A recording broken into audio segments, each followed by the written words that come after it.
नमस्कार दोस्तों, आपका मेरे चैनल पर बहुत बहुत स्वागत है। मैं आचार्य माधवी पांडे आपका बहुत बहुत स्वागत करती हूँ। सूर्य धनु राशि में गोचर होने जा रहे हैं 17 दिसंबर 2025 को सुबह 4:06 पर। ये समय आध्यात्मिक ऊर्जा को बढ़ाने वाला होगा।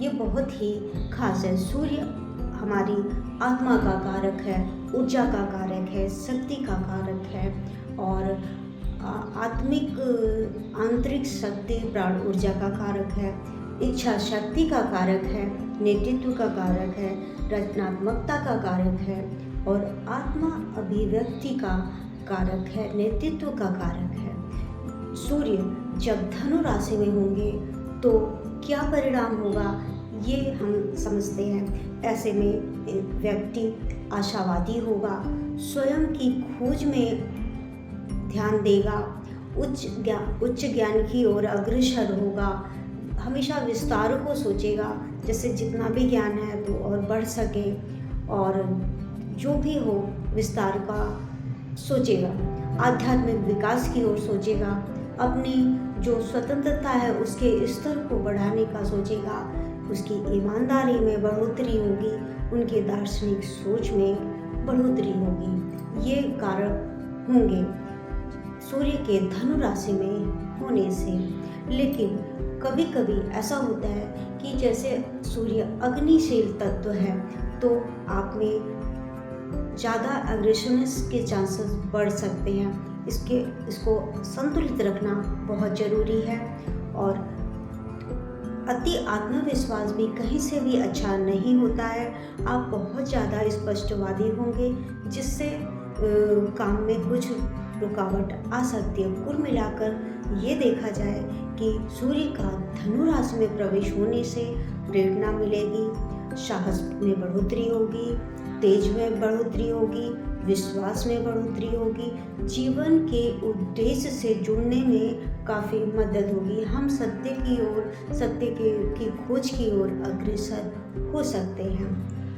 कुछ राशियों पर इसके सकारात्मक प्रभाव पड़ेंगे और कुछ राशियों पे नकारात्मक प्रभाव पड़ेंगे। तो पहले हम नकारात्मक प्रभाव वाली राशियों के बारे में हम अगर ये जानें तो वृषभ राशि पहली राशि होगी जो चतुर्थ भाव के स्वामी होकर के अष्टम भाव में गोचर कर रहे हैं। जो ये समय थोड़ा सा कठिन हो सकता है क्योंकि 8वां स्थान चैलेंज का होता है, लेकिन इसमें निराश होने की बात नहीं है। और क्योंकि ये गुरु यहाँ पे बैठे हैं, गुरु सब संतुलित रखने की कोशिश करते हैं। गुरु ग्रह संतुलन के कारक भी माने जाते हैं। कन्या राशि वालों के लिए 12वें स्थान के स्वामी होकर के चौथे स्थान पर बैठे हैं। इनके लिए भी थोड़ा सा चैलेंजिंग का समय हो सकता है। व्यय की मात्रा बढ़ सकती है, फिजूल की यात्राएं करनी पड़ सकती हैं। मकर राशि वालों के लिए ये अष्टम भाव के स्वामी होकर द्वादश में बैठे हैं।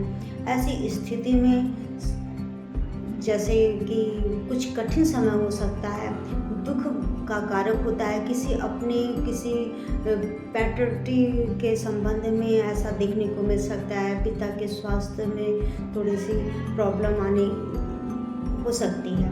तो ऐसी स्थिति में अगर सतर्क रहेंगे तो आप समस्याओं से कम सामना करना पड़ेगा। मैं उपाय बताऊंगी, वीडियो में अंत तक बने रहें। सकारात्मक के लिए हम ये मान सकते हैं कि मेष राशि सकारात्मक प्रभाव लेकर आएगा क्योंकि पंचम स्थान के स्वामी होके नवम में गोचर करेंगे।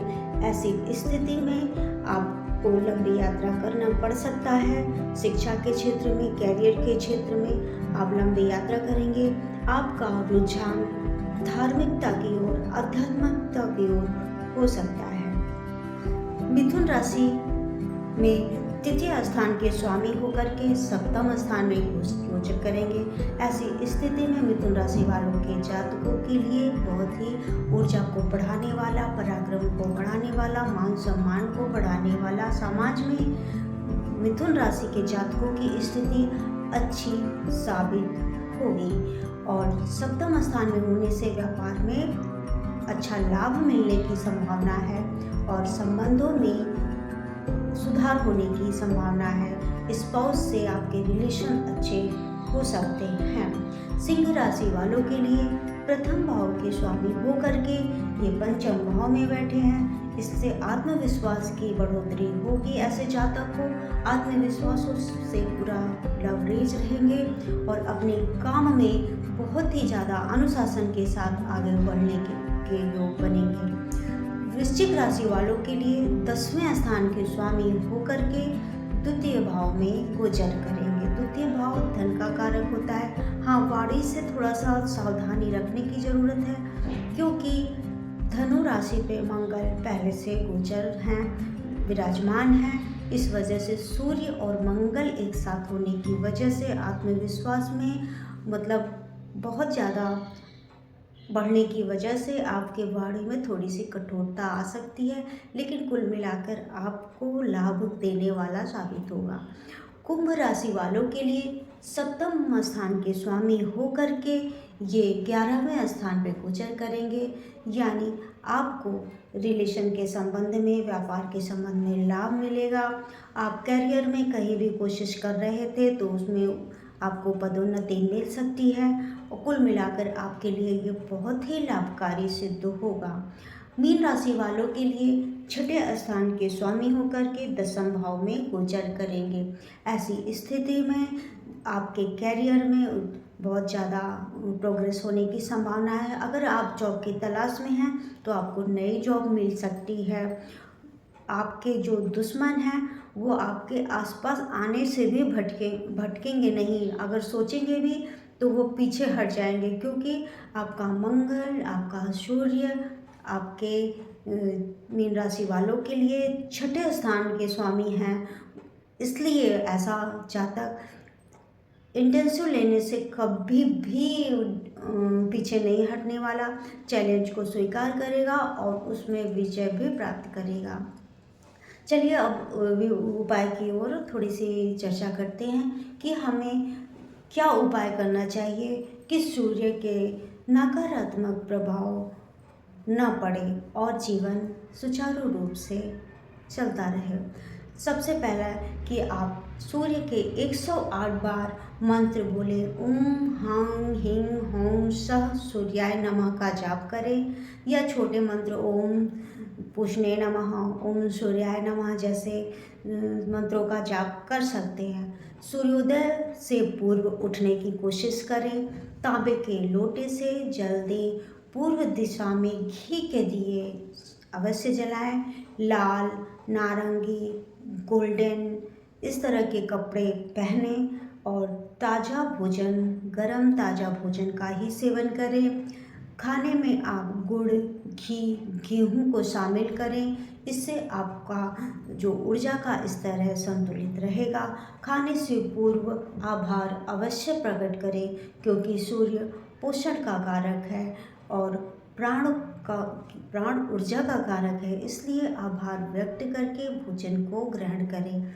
तो नमस्कार, अगर मेरे चैनल को सब्सक्राइब ना किया हो तो सब्सक्राइब कर लें, मेरे वीडियो को लाइक करें, कमेंट करें, शेयर करें। और अगर आपको अपनी कुंडली से रिलेटेड कोई प्रश्न है, कोई समस्या है, शादी, विवाह, संतान, कैरियर आदि में कोई भी रुकावट आ रही है तो इसके लिए आप हमको संपर्क कर सकते हैं। मेरे व्हाट्सएप नंबर पर आप अवश्य संपर्क करें। धन्यवाद।